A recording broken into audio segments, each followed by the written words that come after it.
오늘 말씀은 누가복음 1장 39절에서 56절까지의 말씀입니다. 오늘 말씀의 제목은 성령 충만으로 삶을 새롭게 해석하라, 이 제목으로 함께 말씀을 나누도록 하겠습니다.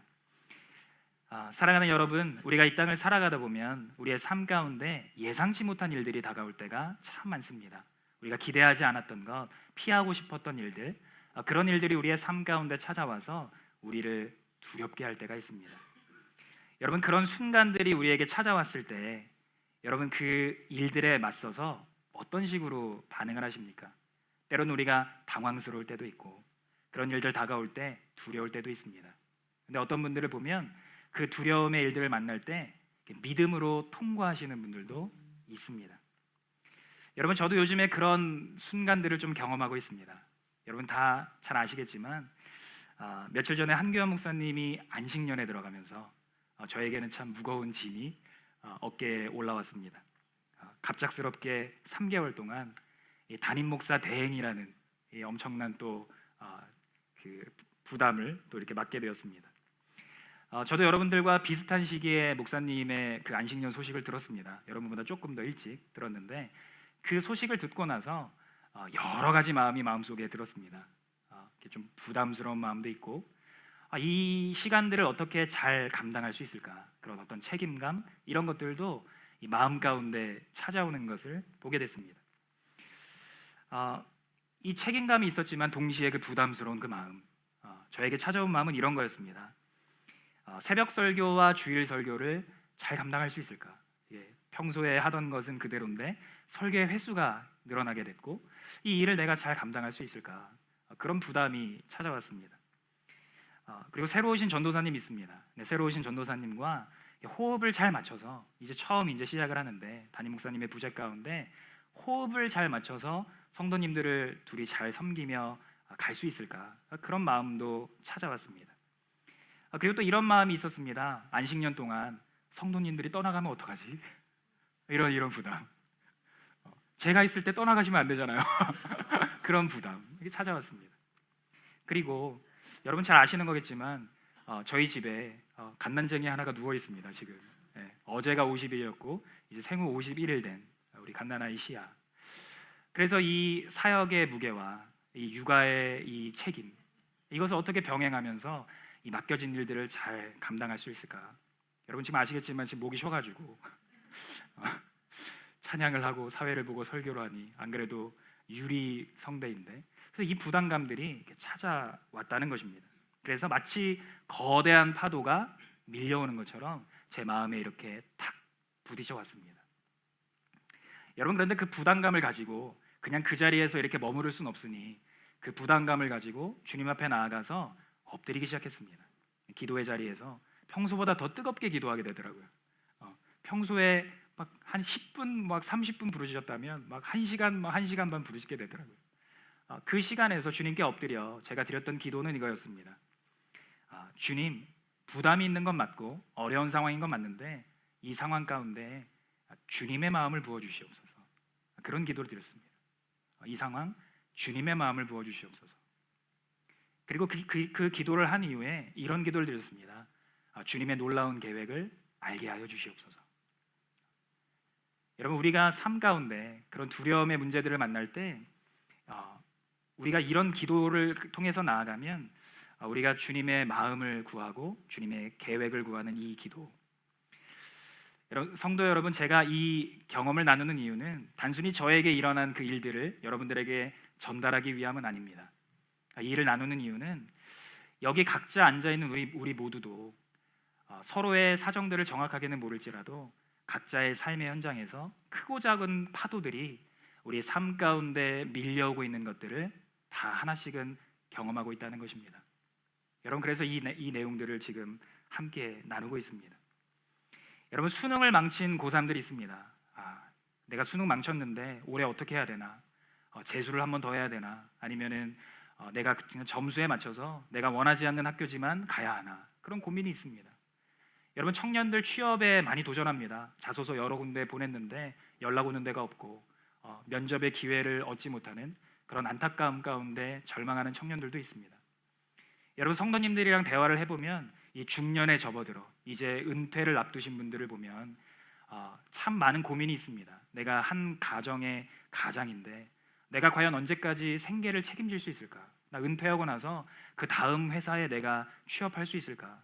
그런 고민으로 눈물 짓는 그런 기도의 제목들을 내놓으시는 분들도 있습니다. 여러분, 우리가 나이가 들어감에 따라서 노년의 시기에 병원에 가는 거 두렵지 않습니까? 가서 어떤 진단을 받게 되면 그 진단명 때문에 내가 도대체 이 건강에 대한 이 부담감, 내가 감당할 수 없는 소식이 내게 들려오면 어떻게 할까? 그래서 그 부담감 때문에 병원에 가는 것을 망설이거나 걱정하는 분들도 있습니다. 여러분, 우리는 이 땅을 살아갈 때 저마다의 그런 두려움, 크고 작은 파도들, 그것들이 우리에게 이렇게 밀려오는 것을 경험할 때가 있다는 것입니다. 여러분, 그런데 이 두려움이 우리의 삶 가운데 정말로 문제가 되는 이유는 무엇인지 아십니까? 여러분, 우리가 두려움 가운데 빠지게 되면 그 두려움은 우리가 할 수 있는 생각들을 경직시키게 되고 우리가 할 수 있는 생각들을 멈추게 만든다는 것입니다. 여러분, 그래서 우리가 두려움에 사로잡히게 되면 결국은 그 두려움이 우리를 죽이는 방향으로 이끌어 간다는 것입니다.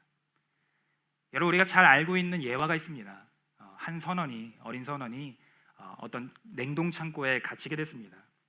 그런데 실수로 냉동창고에 갇혔는데 끝내는 그곳에서 얼어 죽었습니다. 그리고 발견됐습니다. 여러분, 발견한 사람들이 나중에 한 사실인데 그 사람이 죽어가면서 벽에다가 써놓은 그 글씨를 보게 되니 그 글씨에 뭐라고 써져 있었냐면 자기의 몸이 지금 얼어가고 있다는 것이었습니다. 여러분, 그런데 사람들이 그 글을 보고 놀랐습니다. 왜냐하면 나중에 그 냉동창고를 조사를 해보니까 그 냉동창고 고장난 창고였습니다. 전기가 통하지 않는 창고였습니다. 아무리 온도가 낮아져도 영상의 온도에서 얼어 죽을 수 없는 그런 창고였다는 것입니다. 여러분, 그래서 그는 실제로 춥지는 않았지만 그의 두려움 가운데 그 추위를 느껴서 그 사람은 얼어 죽은 건 아니겠지만 두려움에 깔려서 죽게 되었다는 것입니다. 성도 여러분, 이처럼 두려움이 어떤 두려움을 우리가 가지고 있고 어떤 두려움이 우리의 인생 앞에 놓여져 있는지는 잘은 모르겠지만 지금 우리의 눈앞에 있는 이 두려움 때문에 우리는 정말 주님이 기뻐하시지 않는 선택을 하고 그런 방향으로 흘러갈 수도 있다는 것입니다. 여러분, 그렇다면 우리가 이 두려움 속에서 오늘 이 말씀 앞에 우리가 설 때에 우리는 어떤 선택을 해야 하겠습니까? 이 두려움 가운데 어떻게 하면 이 두려움을 우리가 이겨내고 이 두려움을 새롭게 하시는, 이 두려움을 바꾸셔서 결국에는 기쁨으로 변화시키시는 그 주님을 우리가 어떻게 하면 붙들고 살아갈 수 있겠습니까? 오늘 본문에 등장하는 마리아도 우리와 그 환경이 크게 다르지 않았습니다. 그녀가 천사 가브리엘을 통해서 들었던 기쁨의 소식이 있습니다. 우리가 잘 아는 것처럼 예수 그리스도가 너의 몸을 통해서 날 것이다.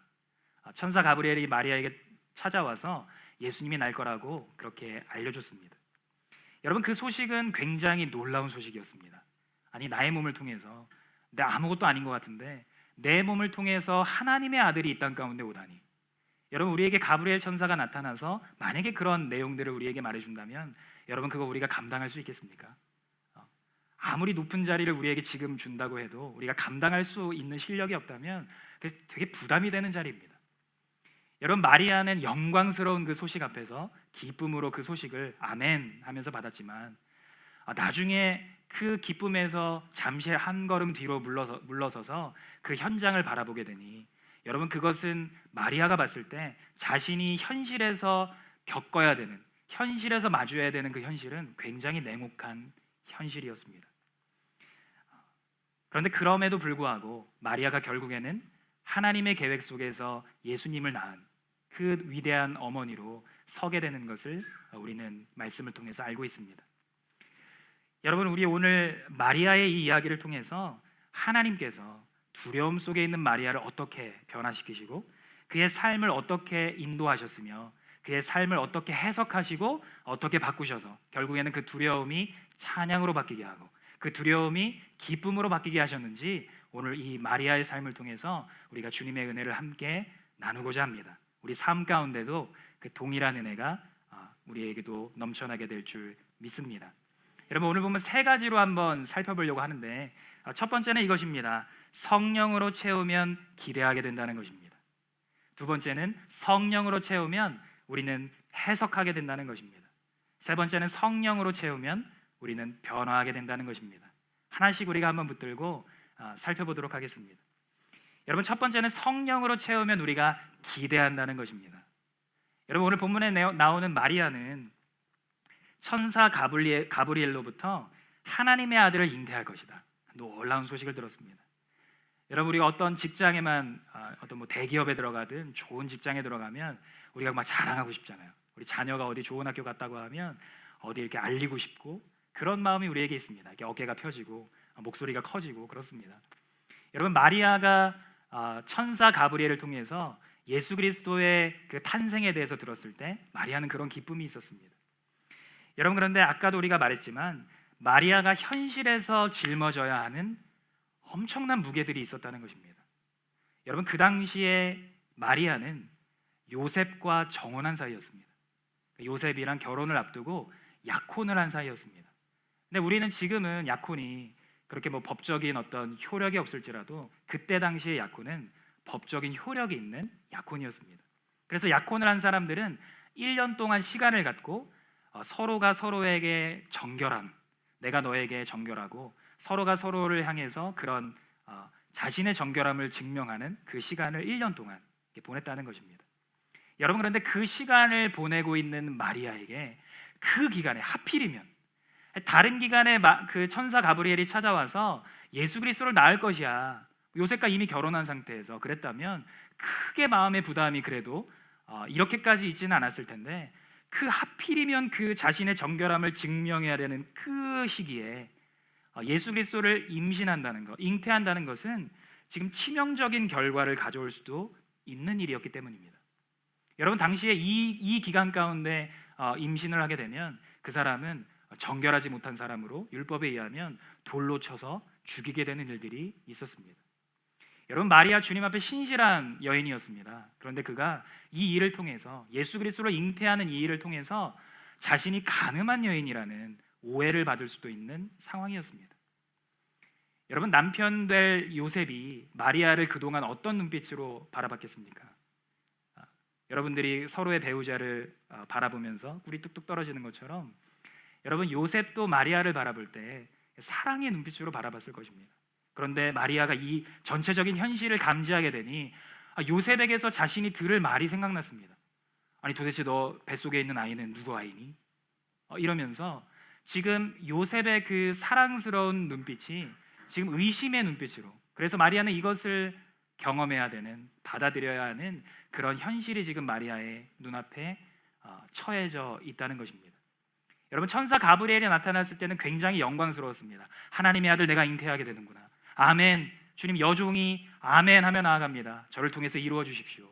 그런데 잠시 돌아서서 한 걸음 물러서서 내가 뚫고 나가야 되는 현실을 바라보니 이건 만만치 않은 현실이었다는 것입니다. 여러분, 그리고 마리아는 당시의 관습으로 보면 나이가, 그 당시 결혼하고 약혼하는 나이가 12세에서 14세 정도, 그러니까 우리 대한민국 나이로 하면 이제 막 초등학교 고학년 아니면 중학교 정도 되는, 여러분, 그 어린아이가 이 엄청난 일들을 어떻게 감당하며 나아갈 수 있겠습니까? 여러분, 이게 지금 마리아가 처해 있는 상황이라는 것입니다. 여러분, 그래서 마리아가 가브리엘 천사 앞에서 아멘 했지만 자칫 잘못하면 우리가 앞에 예화에서 살펴봤던 그 선언처럼 마리아가 그 생각에 사로잡혀서 지금 전원이 들어있지도 않은 냉동창고에서 얼어 죽을 수도 있는, 그 두려움에 압도되어서 마리아는 아멘 하면서 주님께 나아갔지만 그 두려움에 압도되어서 지금 잘못된 길로 갈 수도 있는 그런 어려움 가운데, 위험 가운데 처하게 되었다는 것입니다. 여러분, 그런데 그런 마리아의 귓가에 하나의 소리가 이렇게 맴도는 것을 마리아가 경험하게 됩니다. 오늘 읽진 않았지만 그 앞선 본문 누가복음 1장 36절에서 37절까지의 말씀이 있습니다. 그 말씀을 제가 한번 읽어보겠습니다. 보라, 내 친족 엘리사벳도 늙어서 아들을 배었느니라. 본래 임신하지 못한다고 알려지니가 이미 6달이 되었나니 대저 하나님의 모든 말씀은 능하지 못하심이 없느니라. 아멘. 엘리사벳, 그 두려움에 사로잡혀 있었을 때 귓가를 울리는 그 한마디, 엘리사벳. 엘리사벳이 있었지. 여러분, 엘리사벳은 아이를 낳지 못하는 여인이었습니다.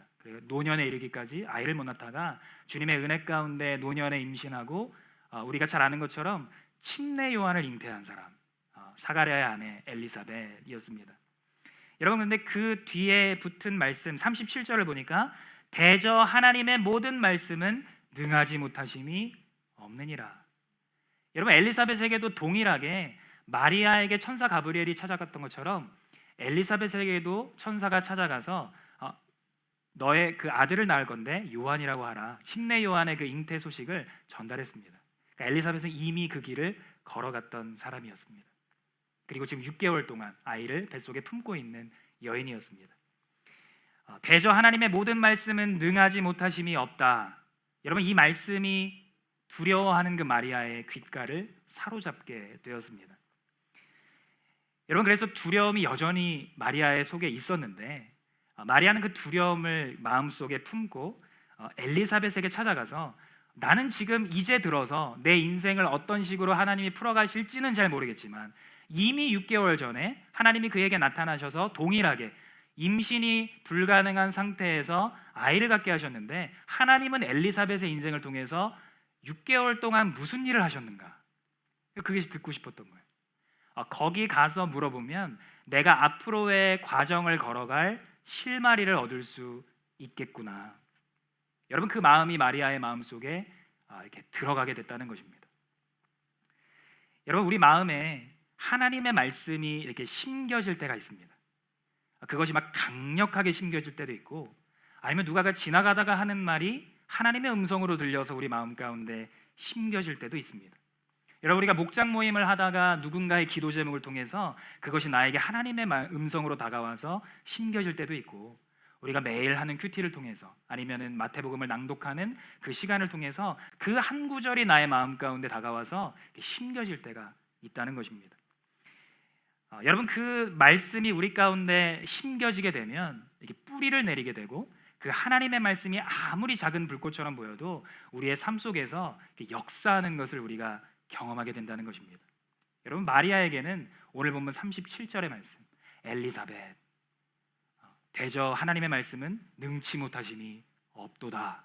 이 말씀이 지금 마리아의 마음 가운데 심겨졌다는 것입니다. 여러분, 그래서 아무리 작은 말씀이라도 여러분, 지나가는 목장원들이 해준 어떤 권면 속에서도 주님의 음성이 들릴 수 있거든요.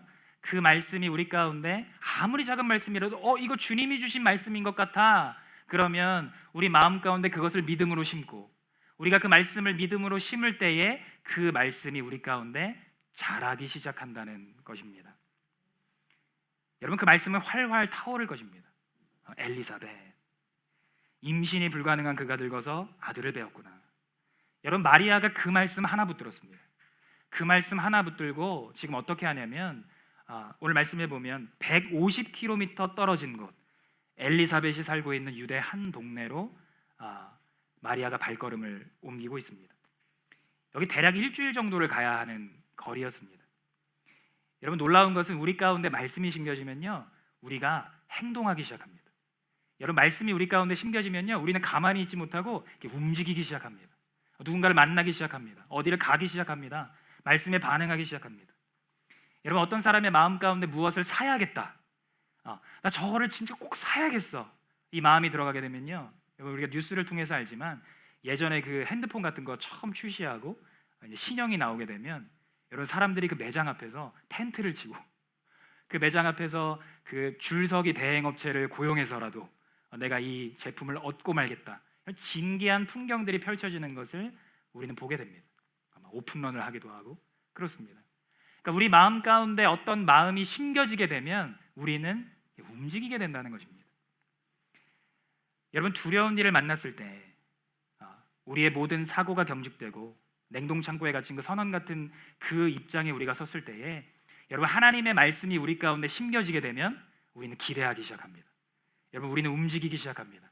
주님의 그 계획, 하나님께서 어떻게 인도하실지 그 다음 걸음을 우리는 기대하기 시작하게 된다는 것입니다. 왜냐하면 그 말씀이 심겨지니까 이전에는 내 생각으로 봤는데 그 말씀이 심겨지니까 이제는 하나님의 생각, 하나님의 관점으로 보는 것이 시작되었기 때문입니다.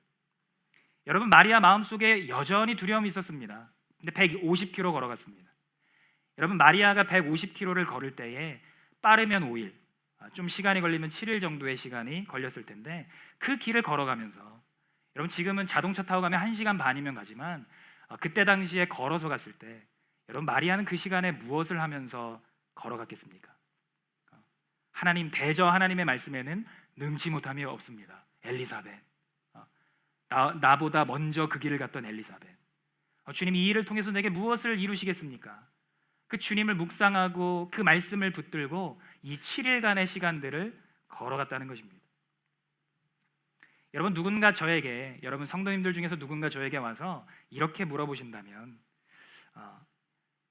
목사님 3개월간의 그 담임 목사 대행이 두렵지 않으십니까?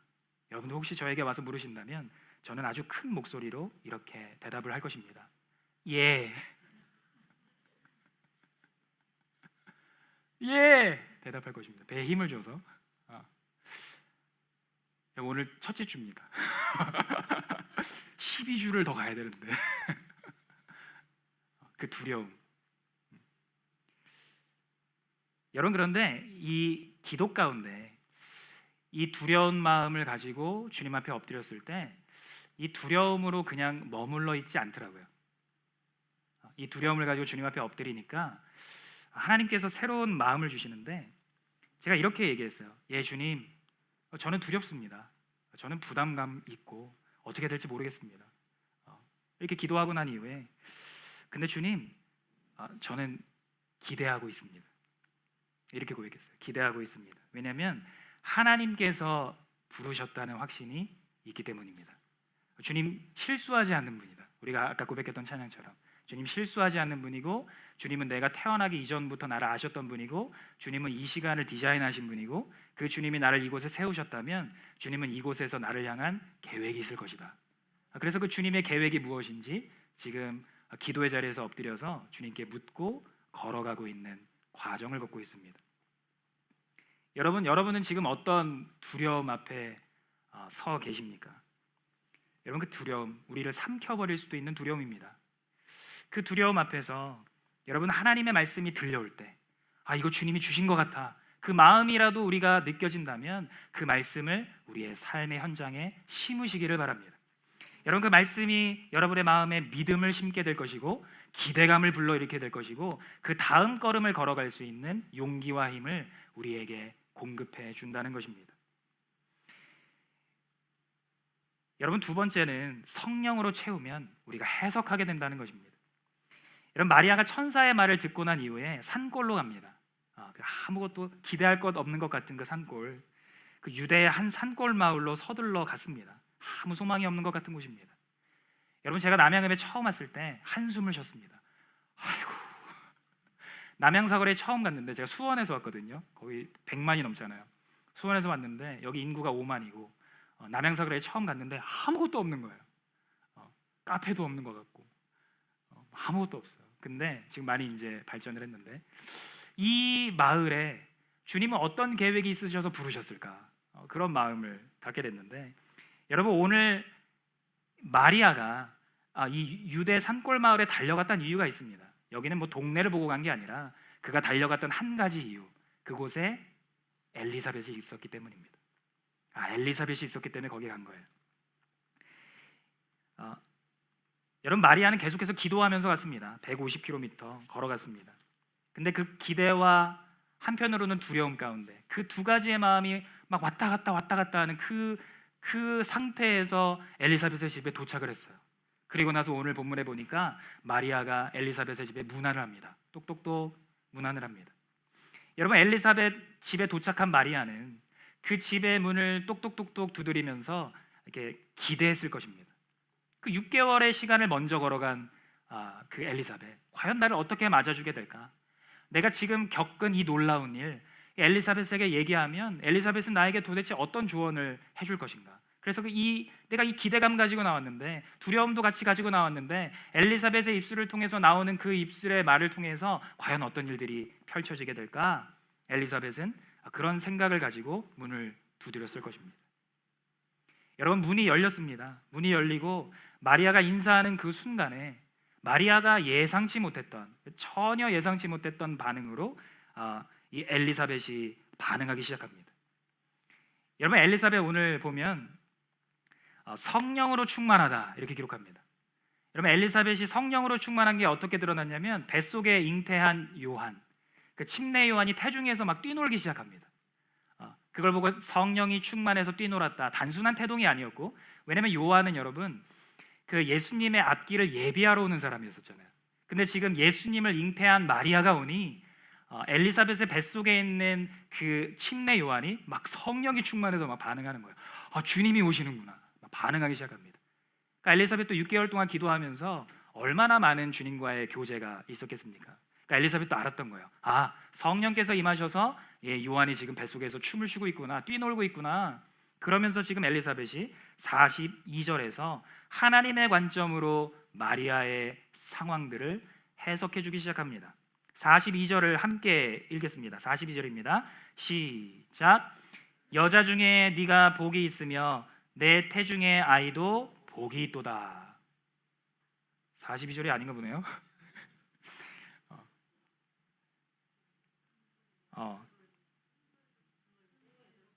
네, 제가 다시 한번 읽어보겠습니다. 42절.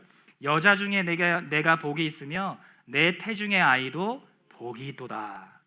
여러분, 이 말씀, 그 두려움을 가지고 달려온 마리아의 귓가에 이 음성이 들렸을 때, 여러분, 마리아의 마음에 이 음성은요 깊은 울림을 주었습니다. 여러분, 마리아가 어떤 마음으로 찾아왔습니까? 가늠한 여인이라는 오해, 사랑하는 요셉으로부터 그 의심의 눈초리를 받는 그 마리아의 상황, 그리고 잘못하면 돌에 맞아 죽을 수밖에 없는, 너의 뱃속의 아이는 누구의 아이냐, 그 아이는 나의 아이는 아닌 것 같다, 외면당하는, 아이의 처지도 외면당하게 되고 자신도 오해받는, 여러분, 이 상황 가운데에 이 엘리사벳이 했던 이 말, 여자 중에 네가 복이 있으며 내 태중의 아이도 복이 있도다.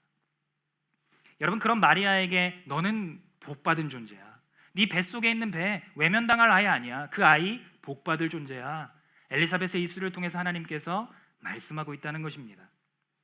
여러분, 이 말은 마리아의 마음 가운데 타고 있던 두려움의 불씨를 꺼뜨리는 그런 은혜의 그 한마디였다는 것입니다. 여러분, 우리가 몸에 이상이 생기면 이렇게 두려움을 느낍니다.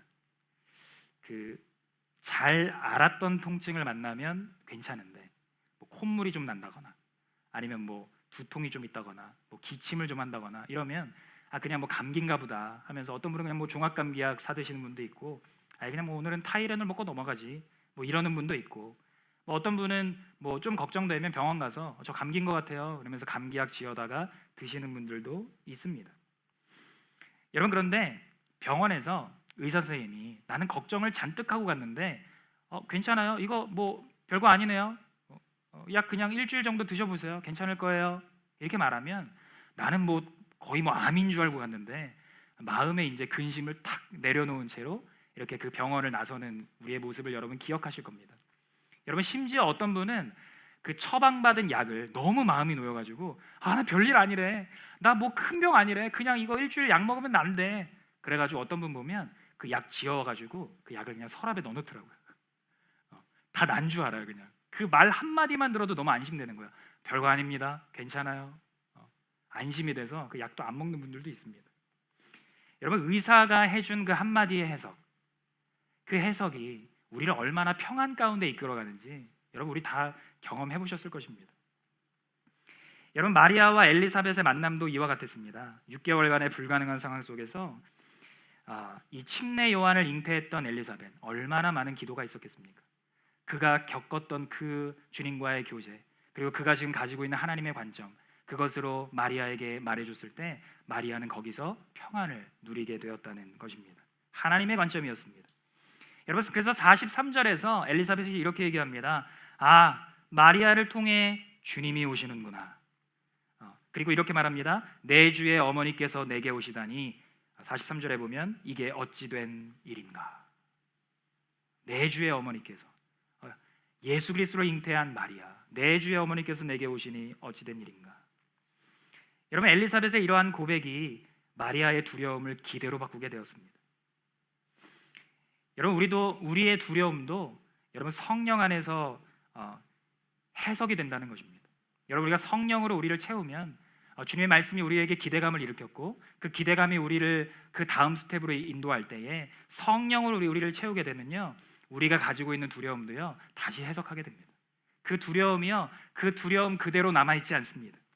여러분, 우리가 처해 있는 그 두려움, 어떤 사람은요 시험에서 떨어진 것 명백한 실패라고 생각합니다. 어떤 사람 내가 그 여자 놓쳤습니다, 그 남자 놓쳤습니다, 그래서 3일 밤낮 울고불고 하면서 그 슬픔 이렇게 무겁다 하는 분도 있습니다.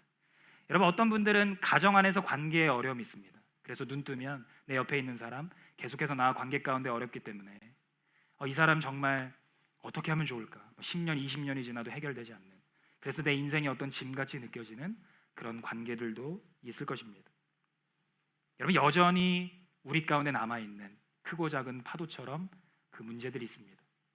여러분들, 성령님께서 우리에게 임하시게 되면 그 여전히 문제로 남아있는 그것들이 이제는 다른 관점으로 해석되기 시작한다는 것입니다.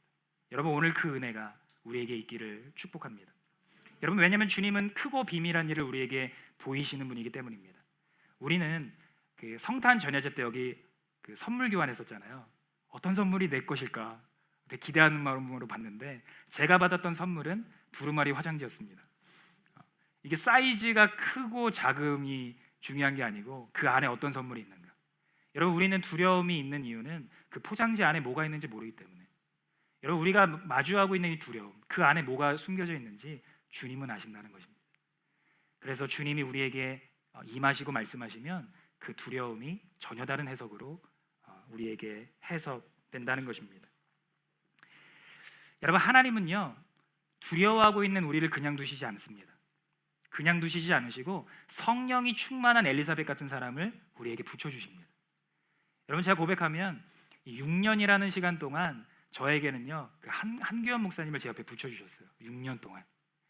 여러분, 지금은 이제 좀 어느 정도 시간이 흘렀고 그래서 뭐 이렇게 밥 먹을 때 대화하고 뭐 이런 시간들이 있지만 저희가 초창기 때는 교회가 없었거든요. 그래서 카페에서 모였었어요. 처음에 출근을 막 뭐 8시 때 막 투썸 이런 데 가가지고 거기서 막 얘기하고 막 성경 연구하고 막 이랬었거든요. 여러분, 그때 한 목사님이요 저랑 하루 종일 있으면서요 어떨 때는 8시간 동안 얘기해 준 적도 있어요. 목사님이 처음 개척하면서 하나님이 주셨던 마음, 그리고 지금 걸어가면서 겪고 있는 어려움들, 이것들을 어떻게 풀어가고 있는지, 주님이 어떻게 인도해 가시는지 그 내용들을 정말 긴 시간 동안 나눴던 기억이 있습니다. 여러분, 그리고 한 목사님, 제가 그때 미혼이었는데 한 목사님이 그때 결혼한 지 한 12년 뭐 이상 됐었거든요. 여러분, 그 안에 얼마나 압축된 그 여러 가지 일들이 있겠습니까? 그 일들을 저에게 이렇게 솔직하게 나눠주시는 거예요. 그래서 저는 그 말을 듣고 저는 이제 그거를 잘 듣고 주님이 주시는 음성으로 잘 듣고 나는 죽고 예수로 살아야겠구나. 그래서 지금 제 아내와 지금 걸어가고 있는 결혼 생활이 정말 주님의 은혜 가운데 아주 평탄하고 행복한 가운데 걸어가고 있습니다. 왜냐하면 그 생각은 제 생각이 아니었어요. 그런데 성령이 충만한 사람이 옆에서 그 자기에게 일어났던 일들을 공유하고 주님의 마음을 알려주기 시작하니까 그 주님의 마음이 저에게도 심겨지더라고요.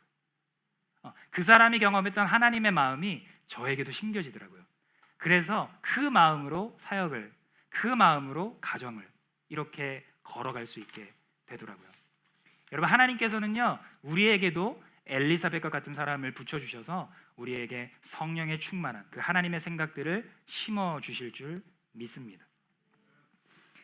여러분, 하나님께서 그 지금 목사님 안식년 가운데 제 두려워하고 있는 제가 엎드렸을 때에 주님께서는 이 엘리사벳이 마리아를 해석해 줬던 것처럼 주님께서 저의 이 상황들을요 다시 재해석해 주시더라고요. 제가 엎드렸을 때 주님이 이렇게 말씀해 주셨습니다. 성현아, 내가 너를 더 살리는 교회에 3개월짜리 청빙 목사로 세웠다. 이 말씀을 주시더라고요. 저희 담임 목사님 계속 말씀하시잖아요. 너는 청빙이 아니라 개척이다. 계속 얘기하시는데 저에게는 너는 개척이 아니라 3개월 동안 청빙이다. 이렇게 말씀해 주시더라고요.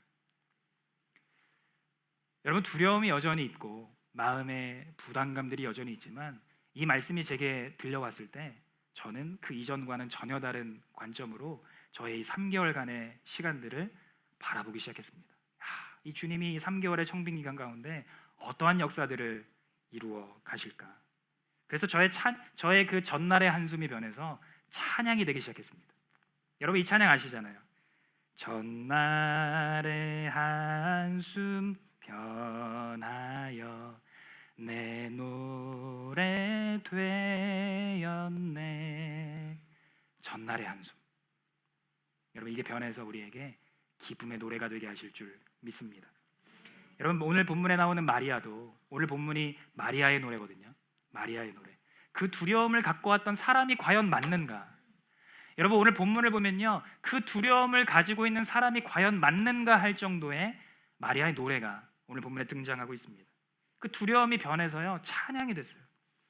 여러분, 46절과 47절 보니까 내 영혼이 주를 찬양하며 내 마음이 내 구주 하나님을 기뻐한다고 고백하고 있습니다. 여러분, 과연 이게 이전의 그 마리아의 모습이 맞습니까? 여러분, 49절에서 보면요 이렇게 고백합니다. 능하신 이가 큰 일을 내게 행하셨으니 그의 이름이 거룩하시며. 여러분, 이 마리아의 노래, 마리아의 찬양은요 우리에게도 질문을 합니다. 하나님은 오늘 우리의 두려움을 어떠한 찬양으로 바꾸실 것인가? 우리에게도 묻고 있습니다. 여러분, 우리가 두려움 속에서 주저앉아 있지 않고 우리가 성령의 충만함을 구하며 나아갈 때에 하나님께서는 우리의 마음도 우리의 상황도 이렇게 변화시키시고 바꿔가기 시작한다는 것입니다. 하나님이 이 일을 통해서 내게 무엇을 말씀하기를 원하실까? 하나님이 과정을 통해서 나를 어떻게 만들어가기를 원하실까? 하나님은 이 문제를 통해서, 이 두려움의 일들을 통해서 나를 도대체 어떻게 세우기를 원하실까? 여러분, 이 질문들은요 결국에는 우리의 찬양의 고백이 될 것입니다. 그래서 마리아의 노래, 이제는 나의 노래, 배성현의 노래, 이분남의 노래, 이용구의 노래, 마리아의 노래가 내 노래가 된다는 거예요. 전날의 한숨 변하여 내 노래 되었네. 여러분, 우리가 오늘 살펴본 이 본문을 통해서 배운 것은 우리가 단순히 마리아의 이야기가 아닙니다. 여러분, 이 말씀은 오늘 두려움 가운데 혼란 가운데 있는 우리에게 주시는 하나님의 음성이라는 것입니다. 여러분, 지금 우리의 마음을 무겁게 하고 있는 그 일은 무엇입니까? 그 일이 여러분을 두렵게 하고 앞으로 나아가지 못하게 하고 있지는 않습니까? 우리의 발목을 잡고 한 걸음도 앞으로 나아가지 못하게 방해하는 그 두려움이 있어요. 여러분, 그때 마리아가 엘리사벳 이 한 단어 듣고 움직였던 것처럼 여러분도 하나님께 받은 그 말씀 하나 우리의 삶 가운데 심으시기를 축복합니다. 우리의 삶을 새롭게 해석하실 것입니다. 여러분, 하나님의 생각이 우리의 마음을 채우게 되면요 두려움이 떠나갑니다. 그리고 성령이 충만함으로 우리 가운데 역사하게 되면요 지금 우리가 감당하기 어려운 그것 찬양으로 변화되게 된다는 것입니다. 여러분, 우리 공동체가 동일하게 마주하고 있는 그 두려움의 시간이 있습니다. 어려움의 시간이 있습니다. 여러분, 이 목사님의 부재 가운데 3개월이라는 시간, 어떤 분은 그냥 흘려 보낼 것입니다. 그냥 지나고 나니 3개월 갔네, 이런 분들이 있을 수 있어도 어떤 분은 이 3개월을 통해서 정말 우리 공동체에 하나님이 디자인하신 것은 무엇인가, 그걸 통해서 하나님의 뜻을 구하는 분들도 있을 것입니다. 평소보다 더 엎드리고 평소보다 더 주님께 가까이 나아가서 하나님이 과연 이 공동체에 그 기대하는 것은 무엇인가, 계획하신 것은 무엇인가, 그래서 엎드려 기도하면서 주님을 깊이 만나는 분들도 있을 것입니다. 여러분, 제가 목회자로서 기대하는 것은 3개월이 지난 그 시점에서 우리 가운데 우리 각자가 고백할 수 있는 그런 노래들이 하나씩 있기를 축복합니다. 그 노래로서 우리가 함께 모여서 그 노래를 올려드리면서 주님께 영광 돌릴 수 있는 은혜의 시간이 되기를 축복합니다.